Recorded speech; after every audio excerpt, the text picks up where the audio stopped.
तर मित्रांनो, आपण भूषणसोबत आता कुठे चाललेलं आहे हे तुम्हाला या ब्लॉगमध्ये पुढे समजेल. ठीक आहे. तर राम राम मंडळी, सर्वांचं स्वागत आहे आपल्या नवीन ब्लॉगमध्ये.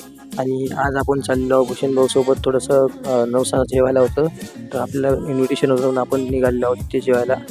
तर भेटू आता त्याच लोकेशनवर डायरेक्ट.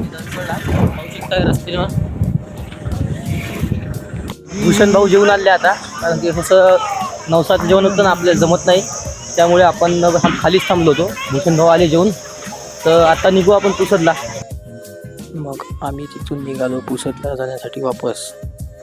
तर मित्रांनो, जाताना आपल्याला सनसेटचा व्ह्यू दिसला, तर आपण ते पाहत होतो. आणि मग आम्ही चिंतामणी मंदिरात दर्शन केले आणि निघालो. मग जाता जाता आम्हाला रस्त्यात जयभाऊ भेटले, तर आपण त्यांना थोडंसं बोललो आणि मग आपण हनुमानजीचे दर्शन केले. आणि नंतर इकडे शेकोटी चालू होती, तर आम्ही इथे येऊन थोडा टाईमपास केला. आणि पुन्हा एकदा मग आपण महादेवाच्या मंदिरात जाऊन दर्शन केले. तर व्लॉग आवडला असेल तर फॉलो करून टाका. भेटूया अशाच एका नवीन व्लॉगमध्ये. धन्यवाद.